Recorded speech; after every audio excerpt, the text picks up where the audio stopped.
of the Finance Committee to call this meeting of the Finance Committee of ORCAA to order. And I will confess that I could not find the agenda this morning. So Dan, can you maybe bring it up on the, can you share your screen? Yeah, Or- hang on a minute. Like I said, I'm having Oh, okay. issues with. I just I can dropped it in the chat. Yeah, Jim just dropped it in. I got it. Okay, thank you, Jim. Okay, so the minutes.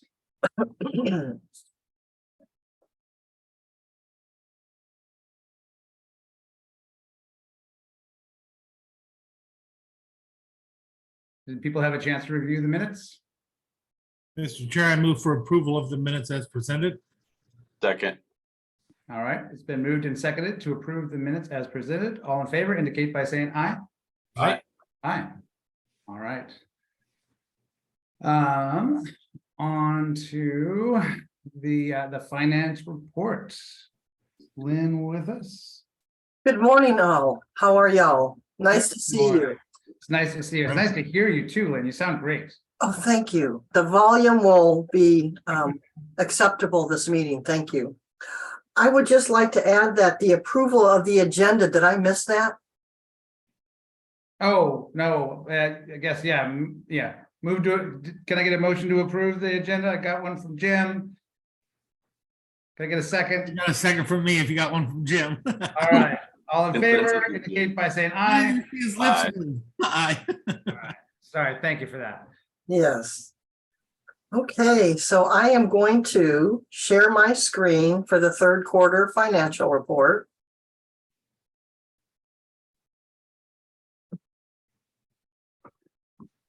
How come I have two of them up, March?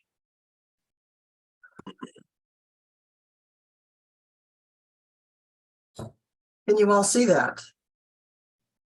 Yes, we can. Yes. Great. Okay. So what we have here is 9 months into the year ending March 31, 2023, a comparative summary of our agency's budget, revenues, and expenditures. This is a fairly good report, I must add. So for the revenue in summary, we received $2,467,000 out of a budget of 3.1 million. So that's roughly about 87% of our budget. I won't go through every line, but I will highlight some of the revenue sources. For the Title V program, it's reflected that we received 97% of our budget. We've actually received 100 2 days into April. And you'll see that the NOC major minor, we are under. And though we budgeted 163,000 for the year, that was based on historical events. And we were actually averaging over 100,000 for at least the last 5 to 6 years. So it wasn't unusual for us to budget that higher amount.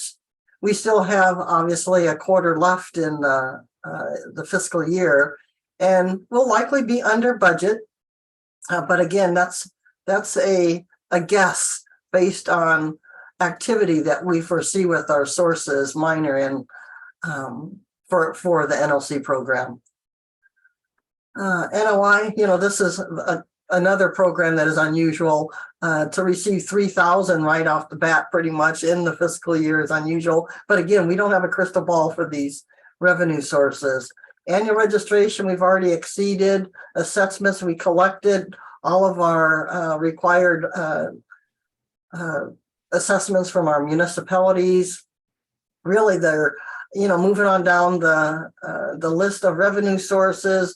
When you get to our grants, I request the grant reimbursements as we incur them. I request them on a quarterly basis, so we'll receive our third quarter probably the end of April, beginning of May. So next quarter you'll see those percentages and dollar amounts increase. Again, we're pretty much on par. 75% is where we should be. On penalties, yes, we did receive a couple unusually high penalties that likely Jeff or a staff person will be sharing with you later on in our meeting. And investment income, kudos Thurston County. Always give them congrats on the way they're investing our funds. So really, it's a good report on our revenues, collecting 87%. And on the far right-hand side, you can take time and look at the sources of the revenues. Really, in summary, almost half of our revenue is from the fees that we collect. Moving on to expenditures, unless I hear any questions. Sounds good. All right, expenditures. Scrolling down here, we've expended about 69% of our budget. So a little over $2 million. Scrolling back up to the most expensive piece of our budget, representing 80%, is the salaries and benefits. And we're slightly under par, and that is a result of a delayed hiring for our records clerk. Moving on to non-payroll, our office supplies, telephone, our insurance, postage, etc. We're about 68%, slightly under the 75. Really, the line that I would speak to at this point would probably be our professional services line, and that encompasses quite a few items. Professional services is our legal counsel. It also represents ORCAA serving those in our communities for violations or penalties, and having the sheriff's office or a professional agency serve them. It also represents payments to our consultant for our compensation connections salary survey. And let's see where else. We are at insurance, that's our annual premium payment to Endurus that we typically make at the beginning of our fiscal year. So, slightly over budget there. Public education, we're at about 119%. And what that is, that includes the website consultant that we hired early on in the fiscal year. So that's going to taper down also. Oh, goodness. Dues and subscriptions. We're okay there. Auditing and accounting. What that represents, the largest portion of the 16,700 represents about 15,000 was the cost of our annual or our biannual audit with the state auditor's office. That's all paid now. We should not see any future billings. So that's pretty much wraps up our non-payroll. Moving on to cheap audit. the cheap audit. Okay, thank you. I'm glad you agree with that, Greg. It's a 2-year audit. So, and they let us know in advance what to expect. However, they themselves estimate the number of hours. So, and it was slightly over this time, which is okay. That wasn't too bad. And of course, Greg, you and I are in a different world when it comes to, we're talking about, hundreds of millions that they're auditing. It makes a big difference compared to. It's true. It's true. Yeah. The size of the organization matters, I guess. I just look at that and I get the reverse of sticker shock. Sticker envy. Is that what it is? I guess. My sheriff's department alone is literally 6 times that amount. Oh, wow. Wow. Well, we should feel lucky then. Thank you for that. On our building operations and maintenance, we are where we should be. The biggest portion here was the maintenance office building, and that was, we had to replace some of the flooring after our tenants had moved out. And so really that was a maintenance issue. Even though it's improving the tenant space, it was also a maintenance issue. We do have some leasehold improvements that have been scheduled through the rest of the year. I've gone out for bid on replacement gutters for our office building. We'll also be going out to seek a vendor contract to replace some failed siding as well. So hopefully all of those things will occur in this fiscal year. Moving on to program operations, which includes our wood smoke reduction payments to vendors, like our ecology oversight fees, which is really much a pass-through that we collect on behalf of ecology and pass back to ecology for the oversight of the Title V program. The ARP program, as you all know, that is the American Rescue Plan, and those funds are going to purchase a new cargo trailer for our Chica Peak. And also we just wrapped up an RFP and selected a vendor to remove and dispose of the 3 derelict cargo containers, offloading and toting our new trailer, and then grading and graveling some roadway at Chica Peak. So this is all exciting. I'm sure Odell will share with you her good vibrations there. So, so really we're slightly under, and what's going to happen with the ARP grant, that's going to move into next fiscal year. We thought we might have spent some of those funds, but that's okay. We're still well on target. Our timeline is in sync with EPA and all those involved. So we're good to go. So to wrap up expenditures, we're slightly under the 75%. We're at 69%, and which is a good place to be.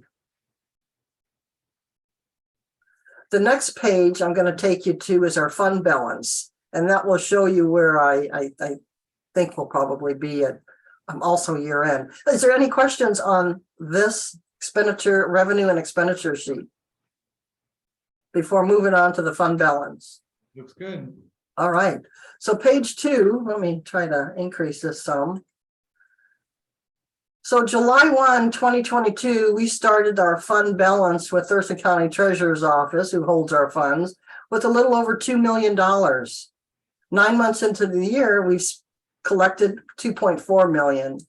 9 months into the year, we've expended a little over 2. So we still have 2.4 million at Thurston County Treasurer's Office. It's a good place to be. It's a healthy place to be. To be determined, yes. When we get into next discussing fiscal year 2024 budget, we're going to be able to see what some of these numbers are, which will assist you in viewing and supporting our fiscal year 2024 budget. In the meantime, the $2.4 million is represented with $864,000 that we're holding in contingency funds based on board resolutions. And also based on the fact we have tenants, we have security deposits we're holding, and a contingency fund for the vacation and sick leave accrual for staff. So that's 864. Unrestricted fund balance represents 1.5 million. This little guy right here, 109,000, that's what Title V will owe our general fund for being overspent at the beginning of the fiscal year. So we have collected all of our Title V funds. So what's come off the top is that 109,000. The remaining funds are used to provide the support needed for the expenditures for the program. So that pretty much wraps up the fund balance 9 months into the year. Again, a good report where staff is pleased to share that with you. Do I have any questions? No. Well, I can't see. So speak up if you do. I guess my one question is, would an accurate wrap up of this be that general fund balance is very healthy at $2.4 million, and going into the third quarter, our revenue is a little high at 83%, largely due to some extraordinary fines or partially due. And the expenditures are a little light. I forgot what that percentage was, 53%? For expenditures, it was 80, oh, sorry, 69%. Yes, thank you. 69%, largely due to one delayed hire for the new records clerk. Is that? In terms of the revenue, it's also a result of some of our revenue sources, such as our assessments in Title V. Those are pretty much front loaded during the course of the year. So we collect those earlier on in the fiscal year versus over the course of the year. Got it. Thank you. And those are some of our larger revenue sources that are collected early on. Greg, I would add the leasehold improvements in the expenses side too, as part of the reason we're under. Oh, we haven't, what are those leasehold expenses we anticipate? It'll be gutter replacement that we're currently out for bid on. It'll also be some replacement siding, possibly some painting as well.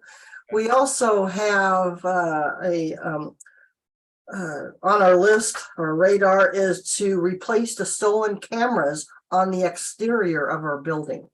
So there's a lot of activity with maintenance and operations with our office building.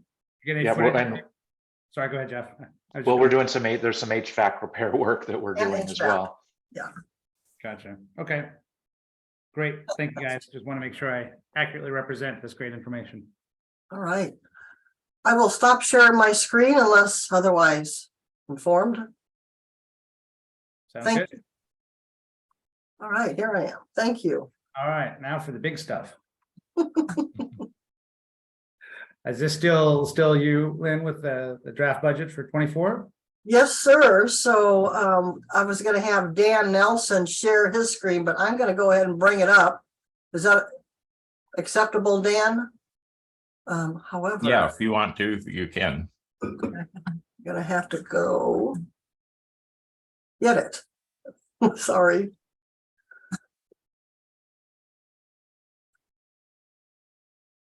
Let me find it here. All right, where's the email?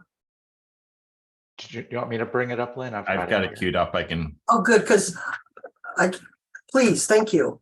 Well, why don't you go ahead, Dan? okay, so you just want the draft budget? Yep, there's a lot of documents in there. A lot of documents, yep. Mhm. Great, thanks, Dan. Thank you, Dan. So what we have here, it's a fairly lengthy budget package, about 20 pages.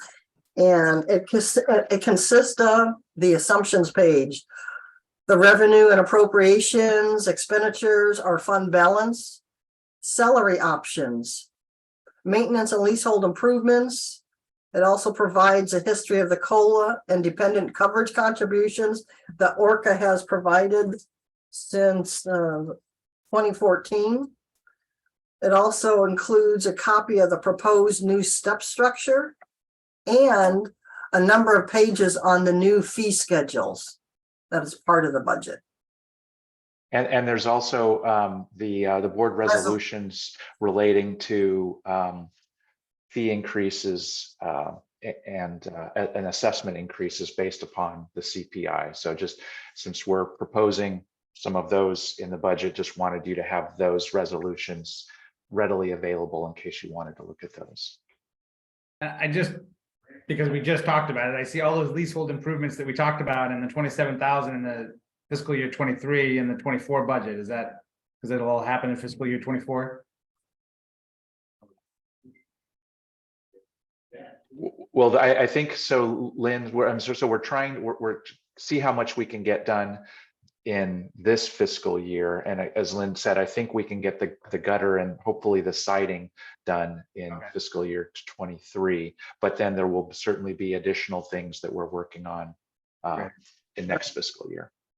Yeah, next fiscal year does, we hope to replace 1 to 2 HVAC units that services the tenants. The HVAC maintenance that is happening in this fiscal year is just replacing a coil that needs to replace, which is happening this week actually. And the gutters, we hope to have that completed by the end of May. Okay. And again, there's one section of siding that needs to be replaced, and we're hoping that that's going to be done in this fiscal year. And then the whole wall might need to be done next fiscal year, depending on the assessment that we receive from the contractor. We're really relying on the professionals who knows. And there is, so a little further down in this packet, there's more detail on exactly what the building maintenance and leasehold improvements that we're looking at are, a little bit more detail on all of that. Yeah.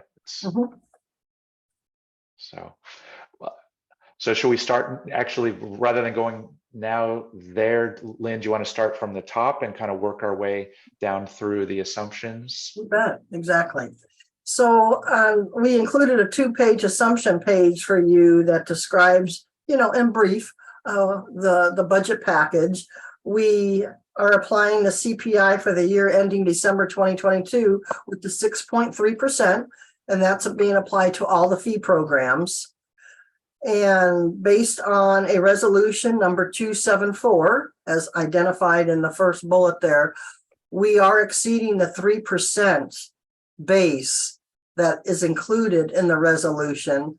And by doing so, staff has completed a workload analysis consistent with resolution 274. If staff comes to the board with a CPI in excess of the 3%, we will have completed a workload analysis of the fee programs to support the reasons behind exceeding the 3%. All of the fee programs, based on where we are and where we expect to be, are in a deficit position. So they're not fully 100% supported by the fees collected. Raising it to 6.3 will get us closer. Let's see, the budget includes the three options that the Finance Committee had recommended that staff complete. We applied the three factors of 2.25%, 4%, and 6% salary adjustments, and we'll share those at during our budget discussion. Great. It includes 17 FTEs. Also, the Finance Department is looking at hiring some assistants. So we will be coming back to the Finance Department mid-year or prior to mid-year and discussing that recommendation to you with support and why we feel that this is important.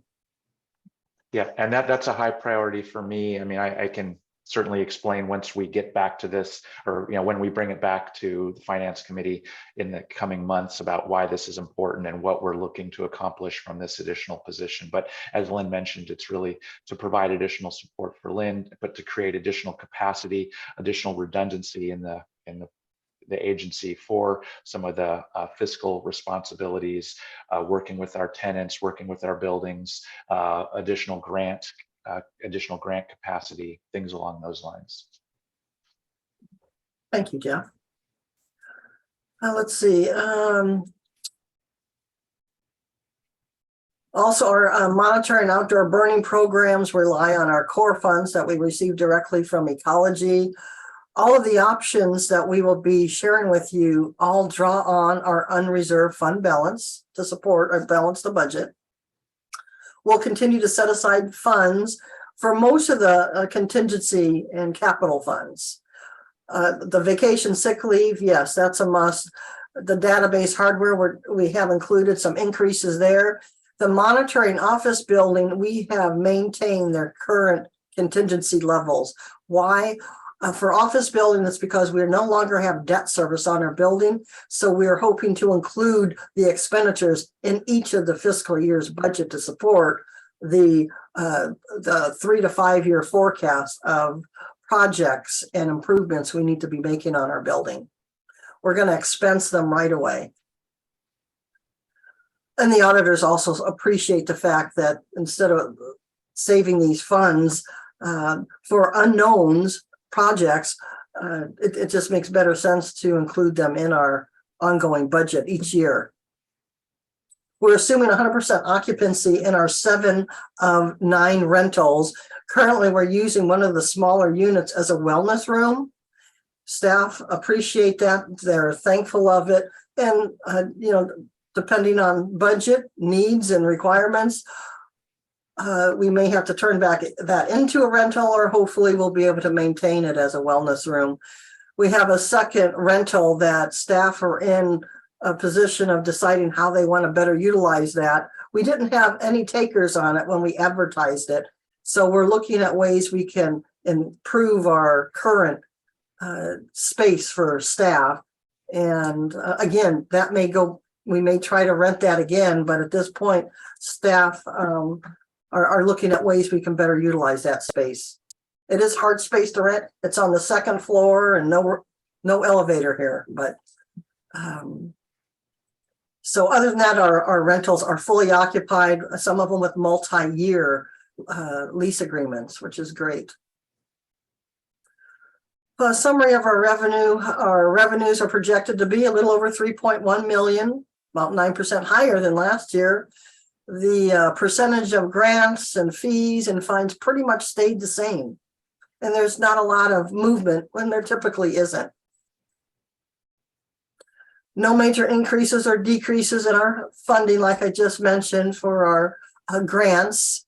All of our grants are multi-year contract. We're actually, we'll just be starting our 2-year grants, July 1, 2023 with ecology. The Woodstow Education, Wood Smoke, FSEC we just signed. The Corps will be signing. The PM 2.5 has 1 more year of a 5-year contract. And we just submitted a 2-year proposal for Chica Peak, which we've already gotten word we'll get continued funding on that. The Title V fees have a very slight reduction going into fiscal year 2024. This is due to a lower ending fund balance. As you recall, on last year, we had a deficit of about 109,000. This year, we anticipate a smaller deficit of 16,000. So we don't have to cover a higher cost of fees that were expended in that program due to workload, because there was a higher workload in the program this past fiscal year. Going on to expenditures. Our expenditures matched the revenue, 3.1 million. And this is about 10% higher than last year. This includes, of course, our new payroll salary survey. It also represents similar percentages as last year on the expenditures, non-payroll and building and maintenance and operations and direct operations. Again, it includes the implementation of our new salary chart, 5% increase on our benefits. We did get word that, everyone got word that DRS is holding the rate for pension contributions that are paid for by employers, at least through 2025, June. We'll also continue a contract with Compensation Connections for some HR support. About $3,000 is included in the budget. We did not hire a contractor for the strategic plan that was in this current year's budget, so we have moved that forward to the fiscal year 2024. We are continuing with a contract with our website designer for some ongoing maintenance. The website designer has done a fabulous job. We've reached the end of that contract. However, because there are some areas that need to be done or changed out or specifically by our website designer, we have an annual contract that is included in the fiscal year budget of $2,250. That's going to cover costs that staff aren't able to do. Let's see, our budget also includes some software, hardware purchases, some cybersecurity training, cloud storage, and costs for reconfiguring our conference room. We have about $12,000 in there. And I know Jeff can speak to this about what that actually entails, and a larger screen, improved chairs that are comfortable to sit in, and just a different configuration that's better adaptable for everyone to see in one direction. Yeah, it would just need to reconfigure it to a more useful space. I mean, you probably remember we've got those big, gigantic tables in there that can't be moved, and they're not very conducive to using the room in some different ways. So, again, we might be able to do it for less than that, so that's. And let me just also mention, Lynn was talking about the hardware software purchases, that actually what we've got in the budget this year is quite a bit less than we had for the current fiscal year, because we've got most staff moved to laptops. We've upgraded most of our IT infrastructure. There's still a few things that we're doing, but it went down from about 30,000 the current fiscal year. It's down to about 12,000 in the next fiscal year. Kudos. When I first heard Lynn talking about redoing the conference room, I was like, oh, that was a great conference room, but it just makes me feel really important sitting on that giant horseshoe. But I heard that it's useful for about one application. So I think that's really a good adjustment. And the screen is too far away for my old eyes. Yeah. Yeah. We're looking at actually probably getting a projector, a short throw projector and a big screen, so that, and then maybe we could move that, the monitor, the screen that we currently have, like to the back wall or something, or use that in a different way. But we're definitely looking at how to make the conference room more useful and supportive. Because again, as we've talked about, the board isn't going to be meeting there very often, maybe a couple times a year. And so we will certainly want it, the room to be able to support that use, but a lot of other uses as well. So. No, good idea. Lynn, can you speak to why the expenses don't include the satellite office in Pacific County? We don't have a satellite office. The health department needed the space because I guess they were bringing back their staff, and we were renting just a small little corner, but they needed all the space.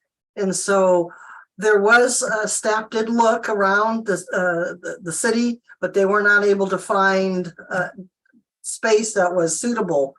And so right now, Mike is using his home in a way, but not meeting, clients or customers or sources. No, he will meet them at a specific area that is public, the library or. Yeah, so the county has said now that they probably could find space for us, but if we decided that we needed it, but there just hasn't been particular need for Mike to reestablish a South Bend office, a Pacific County office. It seems like Mike is a flexible enough worker that he probably can adapt to this kind of change. Yes. But Great. so the placeholder remains just in case. Let's see. Sorry, I'm going to get my pages here. So we'll continue working with ADP for payroll processing. Again, that's a significant savings to the agency of about $25,000. ORCAA, as you know, won't be undergoing a next biannual audit until December of 2024. I also previously indicated that we are going to be moving the American Rescue Plan ARP grant of the 131 into fiscal year 2024. When does that have to get spent by? June 30th, 2024. I'm looking at the contract. Yeah, June 30th, 2024. So, and we purposely wanted to extend that in the event we, face challenges with the RFPs. And we were sweating a little bit with our second RFP because we didn't get any folks calling or questioning or wanting to meet, and I think it was a couple days, Jeff, recall getting a response, and it's like, whoo, we did get one, and we advertised all over from the webs, the DES website, MRSC. I mean, over 500 invites went out to various vendors, advertised in the newspaper. We also solicited invites on the Office of Women and Minority-Owned Business Enterprises. We reached out to a lot of folks. And I mean, over 500 invites went out. So, and luckily we were able to, we're in the midst of signing a contract with the selected vendor who is currently working with the ORCAA and who has experience working with the reservation for some time now.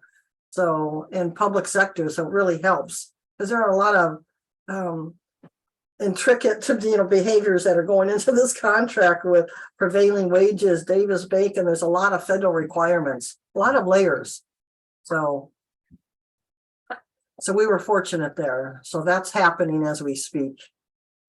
One thing to mention that I've seen a little bit in the legislature this year is the attempt to try to appropriate obligated funds somewhere else because they haven't been spent and they don't understand the timeline. So yes. I think as much as we can spend of that prior to the next legislative session, it would behoove us.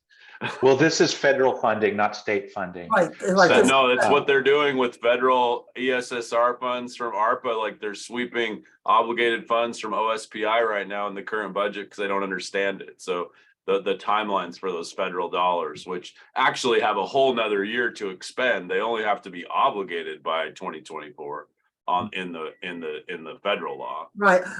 Well, ours are gonna be spent, guaranteed, Jim. They Yeah, will- we're under we're under contract for the bulk through Shelter One for buying the monitoring shelter that'll be delivered later I think by the end of June. June, yes. And then again, as Lynn mentioned, we're close to signing a contract for the site preparation. Will be good So then. we'll have, yeah, absolutely. Definitely. Yeah. Yeah, and all that work's gonna be done by this summer. Mhm. Yeah, I have a contract at my day job that's currently swept in the next biennium, even though I'm no. obligated. I want to remind people, we want to make sure we get a chance to talk about the salary survey and everything. Yes. Okay, moving on to our contingency and capital funds. As I indicated, we're the contingency funds we've talked about already where we are. Important to note, it's having adequate reserves is very important for this agency. And though we can't identify all the volatility that can occur, Jim just mentioned that, of course, we try to consider as much as we can.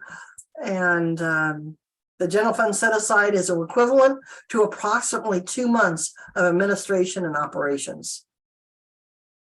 And this is also based on board resolution.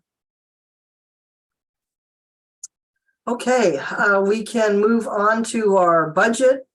These are copies of the resolutions to support the CPI use in our budget.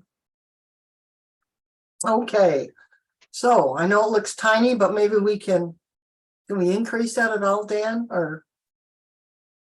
Okay, oops, there we go, perfect, okay, great. So I'm not gonna go through all the lines, but I'll identify where I think things have changed. For our grants, they're pretty much on par with the prior year and no significant changes there. On the fees, this is where the change is in the budget. Under fees, this is where the 6.3% CPI has been applied to the budget. For the assessments, obviously it's based on your population, and it's also based on 92, a little over 92 cents per person. So based on a population of 577,000 in our 6-county region. And so that equates to 533,000. The annual registration, again, it's just adding to our existing sources, utilizing the CPI. Title V, we did the same thing. A workload analysis was conducted and an increase in the fees was also applied. Excuse me. We did reduce the NOC, NSR, the notice of construction, a new source review line from the previous 163 to 104. Again, it's based on historical trends and where we feel we're going to be. Yep, and that's just as you know, just a really hard thing to predict. What's the activity? What permit applications are we going to be getting in? Can I ask one quick question about the grants beforehand? It looks like all the grants actually go down in 24. Is that true? Am I reading that right? It seems like everyone except the PM 2.5 is diminishing. Well, okay, we'll start with the core. The core federal, the 192,000 is what the minimum our contract is going to be. We collected 204,000 in the last fiscal year, and that's because of the type of accounting system, whether the accrual or the cash basis. If we were on the accrual basis, you'd see 188,399 in the estimated column, because you book your revenues when you earn it, not when you receive it, like we do. We have to reflect how we receive the funds in what period of time. So that is the difference between, the largest difference between those two columns. Good question, Greg. And we actually expect the core grant to go up a little bit. We don't know quite what. EPA is still figuring that out, but actually there's going to be a bit more available in the coming fiscal year than there has been in the past. But as Lynn mentioned, it just, the reason the numbers appear lower here is just because of how we have to track it in our budget. Great, thank you for that. But no, good question. The FSEC contract is based on the 2-year contract that was just approved by the FSEC, the Energy Facility Site Evaluation Council. That's what that stands for. Ecology oversight, that's an in and out. Again, it's not something that ORCAA gets to retain. The asbestos and land clearing, that's based on activity with an increase in the, the fees that we'll be applying towards the permits. So that's the largest area of the budget that has changed. The penalties, we estimate 175,000. It could be a lot more than that, but we're not relying on the penalties to balance our budget. These are one-time penalties. Investment income, again, Treasurer is doing what they can to make our money go a longer ways. Building income, that's what you're seeing there is a reduction by not renting out those 2 small offices. Again, that doesn't mean we won't. So we're looking at actual revenue before use of contingency at $2,941,086. And our use of a contingency based on 6.3% CPI is a use of 218,000 of our general fund contingency. So we're going to be bringing to you 3 options pretty soon. We're using the 4%. We're using the one in the middle. The board has asked staff to come back with a 2 1/4, a 4, and a 6. We've used and reflected in this budget that we're providing to you is a 4%. But you'll get the summary a little later on what those 3 options are. Lynn, is that a recommendation or is that just using one set of the 3 sets of numbers that you generated? Well, it was, I mean, again, the finance committee said come back with 3, so we just chose the middle one as be able to see the most of, okay, what would this look like budget wise? So I asked Lynn to come back with the 4%.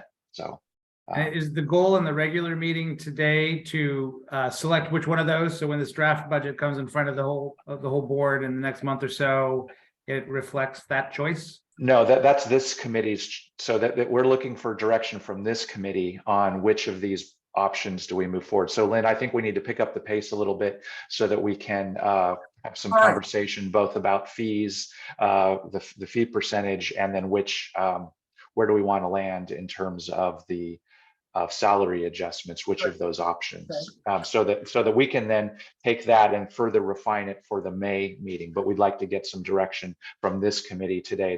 The full board meeting is just a kind of a high level presentation on the salary survey process and what the implementation steps are going to be. But it's up to this committee to make to tell us which of these salary adjustment and fee options you want us to move forward on. So we might drip past 9:30, everyone. Okay. Isn't it up to this committee to make recommendation, not to? Yes. Make recommendation to the full board and then the full Right. board approves. Correct. Yep. Yes. Thanks for that clarification. Yes. So for the expenditures, we'll get into more detail when we look at the 3 options when it comes to payroll. Yeah. There's nothing unusual in the non-payroll expenditures of 276,000, which is coming in slightly less than the current year. For the office building, we are coming in slightly under as well. We have a detailed list of what those improvements and maintenance items are. We have contracts for our alarm company, janitorial. For the non-administrative, has to do with our direct payments under the wood smoke reduction, direct payments under the ARP program, Chica Peak. We also have included OLI MAP in this too. And those are the payments that we're doing. We have an MOU with OLI MAP, which you're all familiar with. So looking at the 4% option, we're looking at using 218,000 $686 of our contingency reserve. Moving on to the next page. This is our general fund, very similar to what you saw for the third quarter report. In the third column under proposed, we're going to start the fiscal year, we believe, with 1.9 million and end with 1.8 million. Again, utilizing the contingency fund of about 218,000. Can you guys hear me? Yep. Yes. Sorry, I'm having a little bit of tech issues and there's construction outside my window. Oh, great. I was just to go back. I wanted to see if you could tell me how sure you feel about the 45,000 that you've projected just above this in the contingency for this year, because you didn't have it in the update, but you have it in the budget draft. Okay, for the 46,000 is basically two things. So under fiscal year 2024, we would be using 218,686 to balance the budget. The 46,000 represents Title V. Sorry, I'm talking about this year. Just to the left, you're projecting only using 45,000 of the 165,000, and I wanted to see how sure you are about that, because that's an extra padding of the contingency funds that's not represented down below, because they're using the budget amount and not the estimated amount. Okay, so the under fiscal year 2023, right below the highlighted 45,000, we budgeted 274,915 of general fund contingency to balance the budget at the beginning of the year. We're going to use 137,842,000. The difference is, if you take 92,490, this is where it's going to get confusing for you. The 137,000, which I believe we're going to use of the contingency fund, is part of the $45,000, which includes the payback to the general fund of 109. Perfect. And you feel pretty confident in that projection at this point? I'm hoping it can only get better. Better Okay. meaning we'll use less of our general fund contingency. Excellent. Yeah, That's helpful. I appreciate where we're at and always appreciate how well we do in that space. So it just, to me, that's a big piece of the next conversation. So thank you. Yes, sir. Yeah. Well, before you go any further, could you go back up and let's see the difference between the 4% and the 2.25? That's going to be Oh, down that- below. yeah, that's down below. That's going to, Dan, if you want to keep going, Oh, I thought you had it up above. You broke it. You still had them all three broke down. Sorry, go ahead. it's further down, Dan. There we go. That's where we want to be. These are the three options the board has asked that staff bring back to them. And it's a condensed version of the previous 2 pages we just looked at. And so what you're seeing here is, in revenue, we're going to receive the same dollar amount no matter what option we choose, because we're applying the 6.3% CPI to all three options. The difference is on the expenditure side. We're applying the 2.25% in option 1, 4% in option 2, and 6% in option 3. So the cost of the 4% cost is what you saw in the expenditure page that we just went through. So with option 1, we would be using a contingency draw of 183,000. And option 2, that's in the budget, that number should look familiar. We're using 218,686. Option 3, we're using 255,826 for the contingency draw. Lynn, what was the reference CPI that's in policy? In policy, it's 3%. No, for the COLAs, you told us that we're supposed to use a certain month CPI to compare.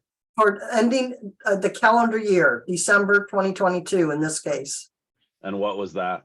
6.3%. Okay, cool. That's what I was looking for. Thank you.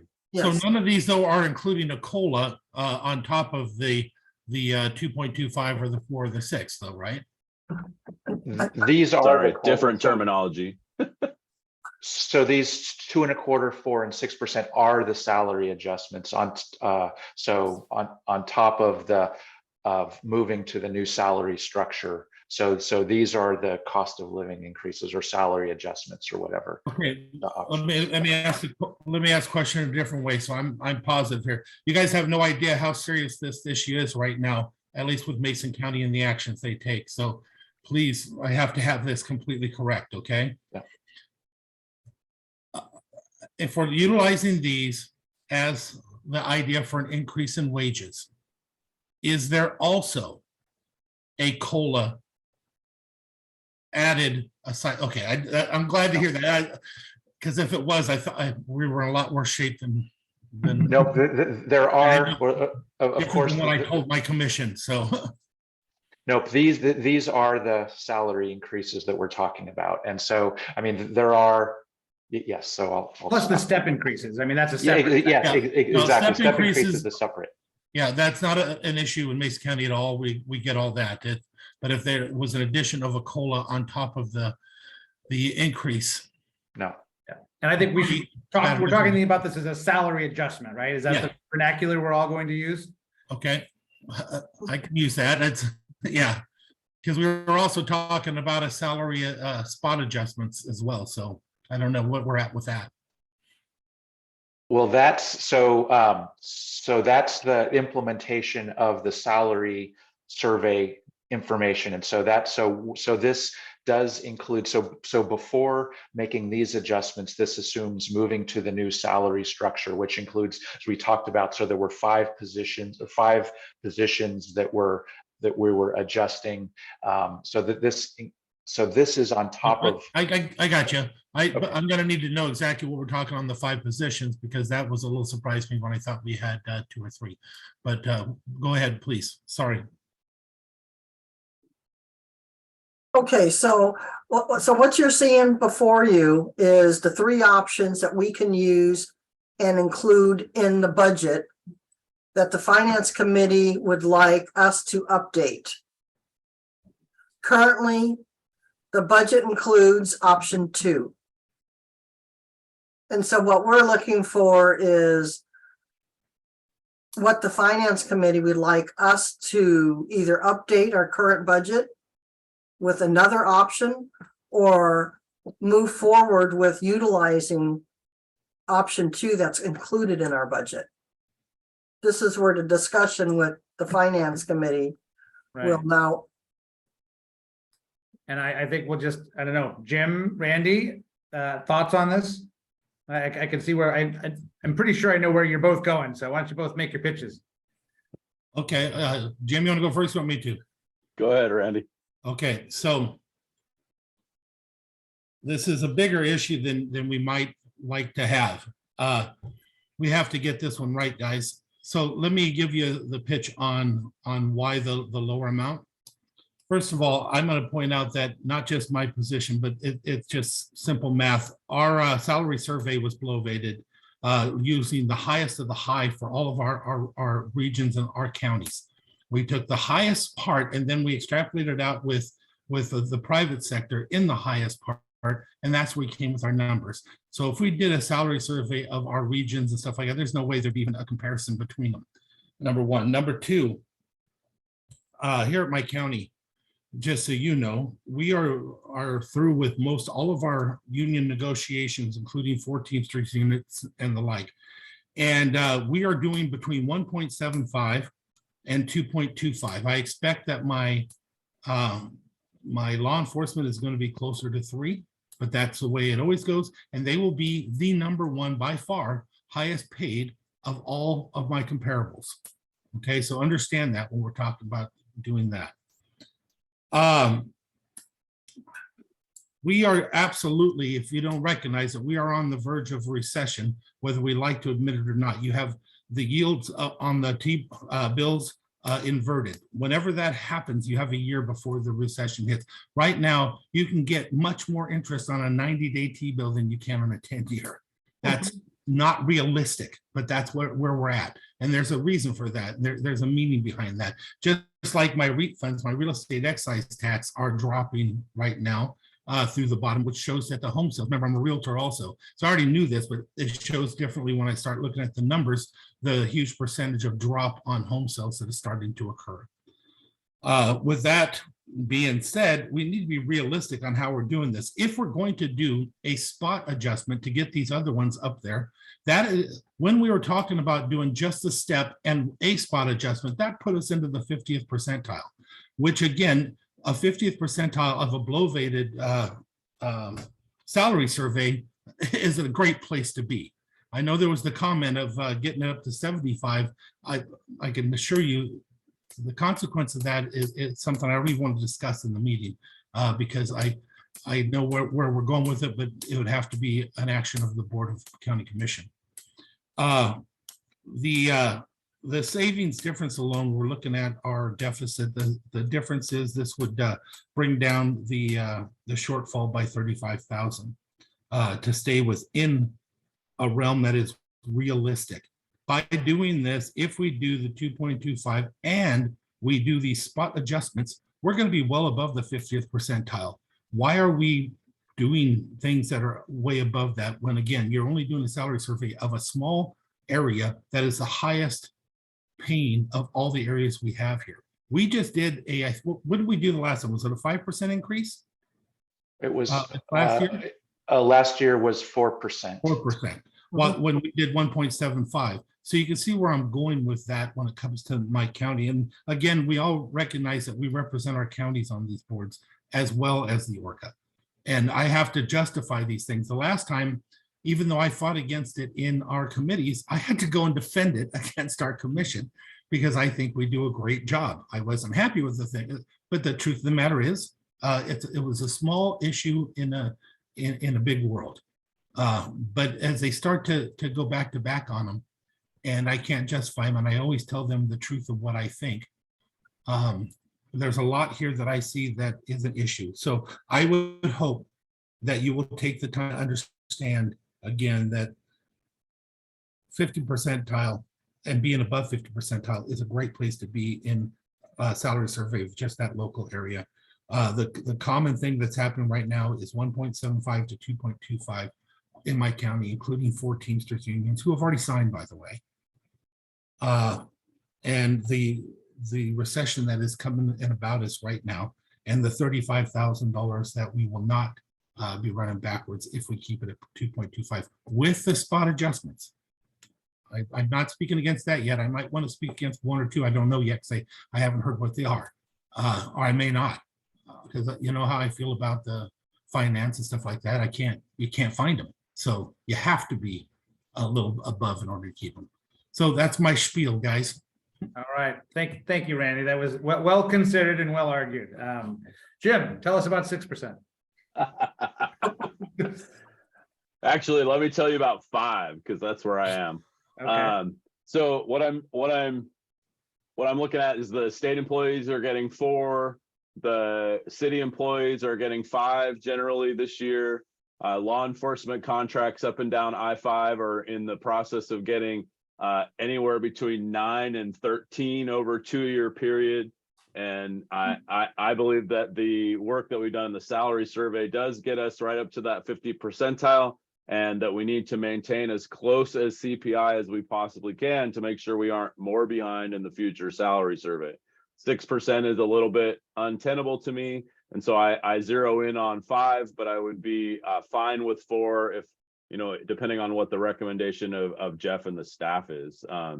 To me, it's about keeping on par as we move ahead, and the labor market it is the Olympia market. I know the county is a little bit less than that. I'm not sure about their exact number in Thurston County. I think it's tracking just slightly behind the state 4%.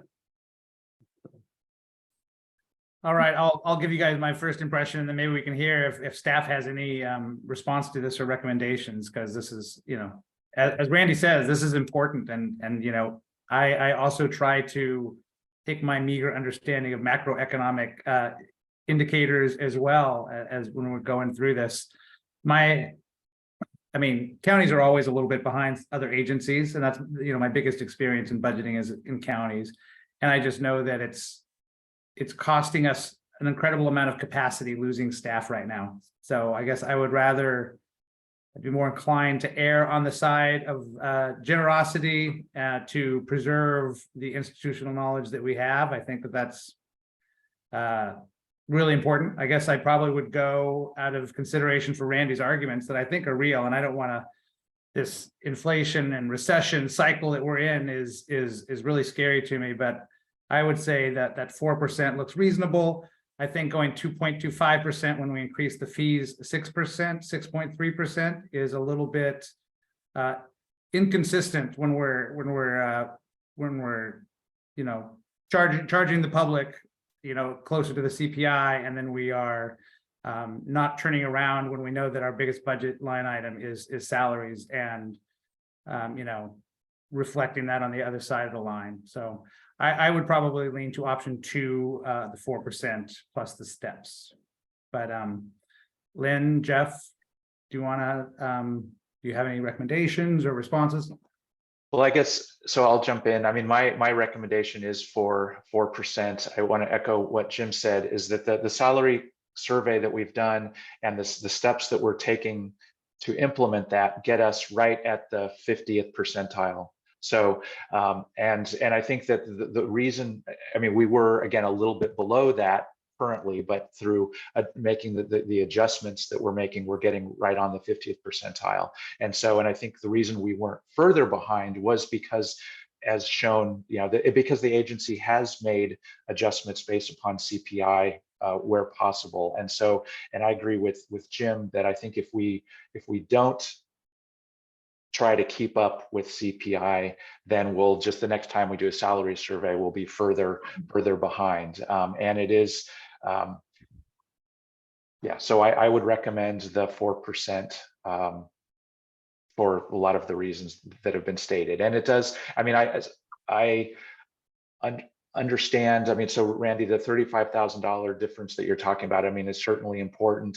And again, there could be ways that we can save that in other areas. Again, we don't know what the future is going to hold in terms of the penalties. So in my mind, that it's a relatively small difference between the 2.25% and 4%. And I think that the 4% puts us on a better glide path going forward. And can I just ask a clarifying question for you? I see you, Jim, but so with this recommendation that we're making, this will inform the budget proposal that you guys bring in May?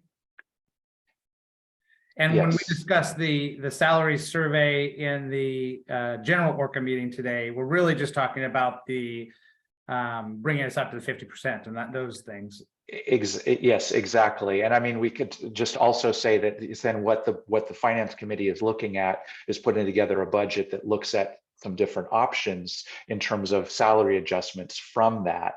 But depending upon the outcome of the discussion today, Lynn and I will tighten this up, and we'll put together a second draft budget or a final draft budget for discussion at the May meeting. And again, our requirement is to have the board approve it in June, but then presented in May. Yeah. And I'll represent the which option that we recommend today as well as part of the finance report. So, okay, Jim, sorry, I just wanted to make sure the table was set clearly. Thank you. Yeah, just 2 items I want to add to my argument, and I think just so we have it on the table is, to me, the difference in the 4 and the 6% is actually either one of them, you're $50,000 or $25,000 less than the contingency plan was for this fiscal year, which they feel like strong. That feels like strong budgeting to me. I've never, in all of my time, seen us go above about half of the contingency budget. That's true. And then just to also add, the sales, the recession thing is interesting to me. But the pictures that I see are asbestos and demolition continue to go up. Sales tax continues to go up month over month. And there just isn't a bubble like people are talking about in some of the conversation that I see from my perspective, but I also know Randy's in a whole different numbers world than I am. And I think it's important that we meet in the middle. And so for that reason, I'll support our executive director's recommendation at 4. Randy? Right? No, please. Okay, so first of all, I want to point out $35,000 is not budget dust. It's real dollars, especially when we have to charge somebody for it. We're talking about increasing fees, so no matter what, it is a bubble, a balloon here to where the air has to come from somewhere or be shifted onto somebody. And as we're talking about shifting these things out there, that 50th percentile, Jeff, I think you're misunderstanding what was told to us the last time. It was very specific. If we did just that one adjustment alone and that one position, that put us above the 50th percentile. If we do 5, which we did not discuss when she did the math during our conversation, if we did 5, that changes things even more. And that was to get us to the 50th percentile now, right where we were. So any increase above that is higher in the 50th percentile, number one. Number two, that 50th percentile range is going to shift if we do these independent spot changes on that. And I do want to make it really, really clear. I understand what you're saying, Jim, but the applications for new construction is dropping everywhere. They are going down, way down. And you'll find that in the county, you'll find that in everything else. Your city may have something that you're working through the process of, but brand new ones, because I keep up on it every single month. Brand new ones are starting to really shorten up. Well, one, because of the interest rates, of course. There's some as they're going through the process that they're going to finish up through the process, and we'll be fine with those coming in. But it's the brand new ones that can't get started because of the interest rate hikes and the like are already showing their head. And if you call your department, I'll bet you'll find brand spanking new stuff is slowing down drastically.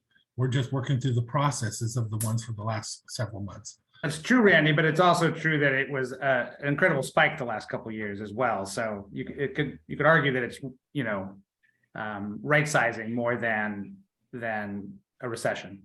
Yeah, Okay. and we have a, And and we have I'm a labor not- shortage. I mean, we're doing construction training and people are getting hired like that. It's still going up. No, and I'm not arguing for the recession aspect. I'm arguing for the trend. The trend is what it is. It's not, has nothing to do with the other, which means less applications in means less work. So that's what my concept, my words were in regards to, not in regards to the recession. Fair enough. So again, I think it's a mistake. We have a bad habit of giving more than we should on these things, and it doesn't look good when I'm going to my employees and I'm doing the union negotiations that we're doing. It just doesn't. The more out of hand it is, the more unrealistic it is, and eventually it all gets found out. Right now, as I said, you did a salary survey of the highest part of the whole area in a short, not even 30 minutes out from the center. That's not even a realistic one. 30 minutes out, we're not even 30 minutes out for our salary survey. But Randy, the salary survey, it included other agencies, it included Puget Sound Clean Air. I mean, it included a variety, included Southwest Clean Air, so I think it's broader. I mean, there was components from Thurston County, but it was broader. And so we can, yeah. So okay, and I'm good with that. Extrapolate that out and show me what that came to. We're going to dig into that in the next meeting too. I guess I do want to, it would be great if we could get this recommendation, so I want to make sure we hear all the arguments and take a vote to direct Lynn and Jeff on the direction they should go. Feels like we have a 4% hovering. I don't know if we get Randy there or not, but I think the only other comment I would add, Greg, is, coming out of the biggest anomaly year that I've seen in my work here of double digits, and we only gave our employees 4 on top of the salary adjustments for the survey help make up for that, but not really. Make up for what, Jim? We're at the 50th percentile. What are we making up for? We should restrain. Last year's 10% increase in cost. Like, if you didn't get a 10% raise, you lost money. And I think that's an important conversation to understand for our employees. Well, if it was just that simple, Jim, and again, I'm gonna just. read It's this why I'm again. about to go to arbitration with my police union, so. Well, you've got arbitration with your police union because you can't, because they can't. They're the only ones that we have that with, so we have the same thing and we go through that. But what, again, I'll just go ahead and go, but it isn't that simple. If that was the case, then everybody would just adopt the COLA. And that's what it would be, whatever the interest rate would be. That isn't how it works. And we all have too many things that we have to negotiate with and to make the cost fit in. It just doesn't work that way. I'm sorry. It That's isn't why that we simple. find a happy medium all the time. I mean, I'm just saying that's the reason for the conversation. Yeah, and we're not gonna, reach consensus, I don't think today. We're, at least we're not at the COLA. No one's talking about 6%, Randy. And I know it's, But you are talking about, remember, you're talking about the 4% plus the spot changes. At least I hope we're talking spot changes. yes, Because I think that's where the real, when in negotiations for union contracts, with setting up to be able to keep your staff and maintain your staff levels, that's where the real strongest part of it is at that one-time adjustment and getting them to where they should be. That puts everybody close to where they should be. So that's why the difference in the change. If we weren't doing that, if you want to take away those spot adjustments, then the 4% makes sense. But it doesn't make sense if we're going to actually do what we need to do in the union or in the contract for all staff and get the ones that are below up to where they should be, and then have an overall reaching improvement for their wages. That's where you get them up to the numbers you were supposed to be. So we're doing both here, and Right. that's why the issue. a moving platform that we're on, of course. You get up to Right. 50% and it's everyone else is going through these same negotiations. So it's, we're not these I different. know, that's my don't happen argument in a against vacuum. it. We sit We there. start out 2% behind in the first year. I mean, that's But how we're I not. see it. So Greg, All right. I feel Yeah. like we have Go ahead. two folks saying four. Do you want a motion or is that Yeah, enough let's for you to let's direct take a that? motion. I'd love to achieve consensus. I don't think we're gonna get there today. So I'd welcome a motion if anyone's ready. So I moved to direct staff to narrow the budget options down to option 2, which is the 4% staff increase, along with the projected workload analysis for the fees. I'll second. I think we've had plenty of conversation on this. So I will call the question. All in favor of Jim's motion of directing staff to complete the draft budget with option 2, indicate by saying aye. Aye. Aye. All opposed? Nay, One opposed? Okay, well, I will represent that decision as part of my finance director's report. And is there, I guess, nothing else? Anything for the good of the order? Lynn, do you have what you need from this group to move forward? we never had a Or- conversation on the spot changes. We're gonna have a larger Well- presentation in a general board meeting. So We already made a recommendation to the board. So that we're just taking what was discussed at the meeting, the Finance and Personnel Committee, so that there were decisions made at that meeting. That's what's being presented at the board meeting this afternoon. I mean, sorry, next. imminently. Yes. So Randy, so those 5 adjustments were discussed last month. We were never I mean- showed any numbers, Jeff. Jim, we weren't Recall- of the You took a individual. vote. I remember the chart with all the different positions. No, Yeah. of the individual people that we decided after the fact. We didn't even know we were getting 5 until after. We were talking 2. We were talking 5 the whole time. I have to take a bio break before the meeting. I Okay. have to run, Greg, so. Yep, okay, well, we'll have an opportunity in the next meeting to discuss that in more detail, Randy. So. Yeah. But Yeah, for and the if- time being, we'll give everyone 5 minutes and I will adjourn this finance committee meeting.